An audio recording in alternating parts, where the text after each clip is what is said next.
غرباء غرباء غرباء غرباء غرباء غرباء غرباء غرباء۔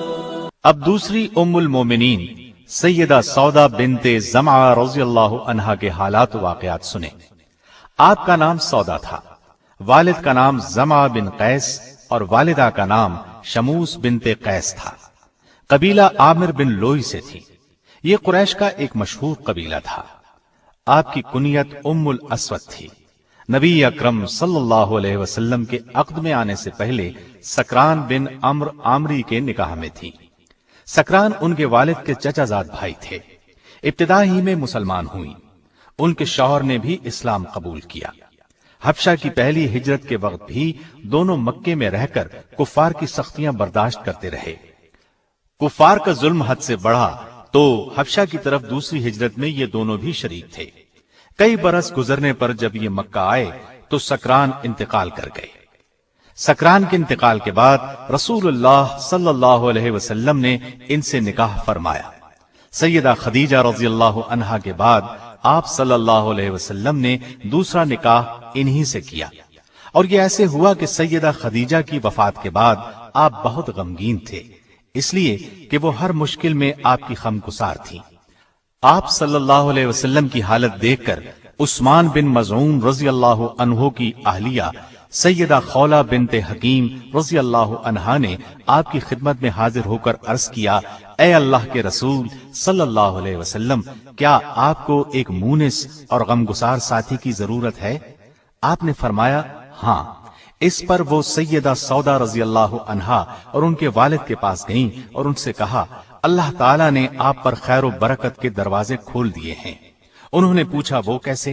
سیدہ خولہ نے کہا، مجھے رسول اللہ صلی اللہ علیہ وسلم نے آپ کی طرف بھیجا ہے، میں آپ صلی اللہ علیہ وسلم کی طرف سے شادی کا پیغام لائی ہوں۔ سیدہ سودا رضی اللہ عنہا نے فرمایا، مجھے منظور ہے، لیکن آپ میرے والد سے بات کر لیں۔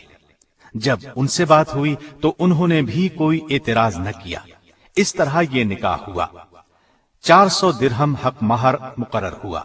یہاں میں یہ وضاحت کر دوں، بعض علماء نے لکھا ہے کہ سیدہ سودا سے پہلے آپ صلی اللہ علیہ وسلم نے سیدہ عائشہ رضی اللہ عنہا سے نکاح کیا تھا۔ حافظ ابن کثیر نے اسی کو صحیح کہا ہے، لیکن بہت سے دوسرے مورخین اور علماء کا قول ہے کہ دوسرا نکاح سیدہ سودا رضی اللہ عنہا سے ہوا تھا۔ سیدہ سودا رضی اللہ عنہا کے مکمل حالات کتابوں میں زیادہ نہیں ملتے۔ نبوت کے 13ویں سال نبی کریم صلی اللہ علیہ وسلم نے ہجرت فرمائی اور مدینے تشریف لے گئے۔ وہاں سے آپ نے زید بن حارثہ رضی اللہ عنہ کو مکہ مکرمہ بھیجا تاکہ وہ سیدہ سودا اور دوسرے اہل خانہ کو مدینے لے آئیں۔ ان کے آنے سے پہلے ہی آپ صلی اللہ علیہ وسلم نے ان کے لیے رہائش کا بندوبست کر دیا۔ 10 ہجری میں رسول اللہ صلی اللہ علیہ وسلم نے حج کیا۔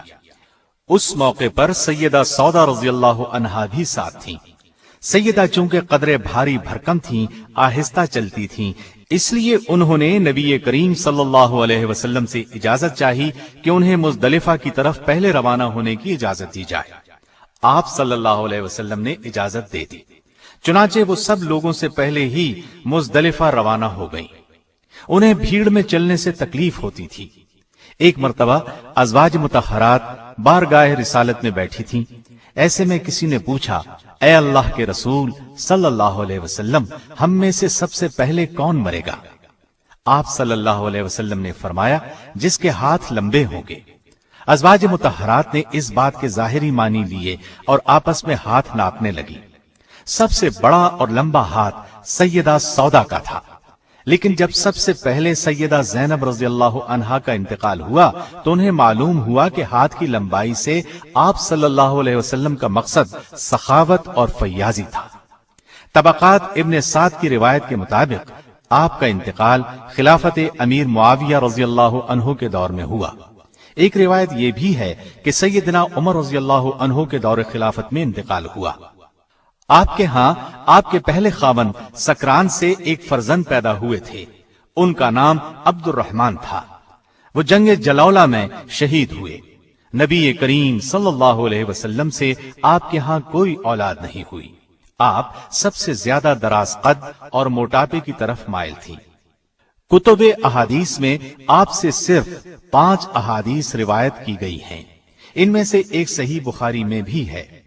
آپ نبی کریم صلی اللہ علیہ وسلم کے اخلاق کی جیتی جاگتی تصویر تھی۔ اطاعت اور فرمانبرداری تو ان میں کوٹ کوٹ کر بھری ہوئی تھی۔ سیدنا ابو ہریرہ رضی اللہ عنہ فرماتے ہیں کہ نبی اکرم صلی اللہ علیہ وسلم نے حجۃ الوداع کے موقع پر تمام ازواج مطہرات کو مخاطب کر کے فرمایا، اس حج کے بعد اپنے گھروں میں بیٹھنا۔ چنانچہ سیدہ سودا اور سیدہ زینب بنت جحش نے اس حکم کی نہایت سختی سے تعمیل کی۔ سیدہ سودا رضی اللہ عنہا نے تو اس فرمان پر اس شدت کے ساتھ عمل کیا کہ کبھی حج پر بھی نہ گئیں۔ فرمایا کرتی تھیں، میں حج اور عمرہ دونوں کر چکی ہوں اور اب رسول اللہ صلی اللہ علیہ وسلم کے حکم کے مطابق گھر سے نہ نکلوں گی۔ سیدہ سودا رضی اللہ عنہا حد درجے سخی تھیں۔ اس صفت میں بھی آپ کا خاص مقام ہے۔ درہم و دینار سے انہیں کوئی محبت نہیں تھی، اللہ کے راستے میں خرچ کر دیتی تھیں۔ ایک مرتبہ سیدنا عمر رضی اللہ عنہ نے سیدہ کی خدمت میں درہموں کی بھری ایک تھیلی بھیجی۔ لانے والے سے پوچھا، اس میں کیا ہے؟ انہوں نے بتایا درہم ہیں۔ فرمایا، کھجوروں کی طرح اب درہم بھی تھیلی میں بھیجے جانے لگے ہیں۔ یہ کہہ کر تمام کے تمام تقسیم کر دیے۔ آپ نے نبی کریم صلی اللہ علیہ وسلم سے الگ ہونے کے خوف سے اپنی باری عائشہ صدیقہ رضی اللہ عنہا کو دے دی۔ رسول اللہ صلی اللہ علیہ وسلم نے ان کی اس بات کو منظور فرما لیا۔ اس بارے میں اللہ تعالی نے یہ آیت نازل فرمائی،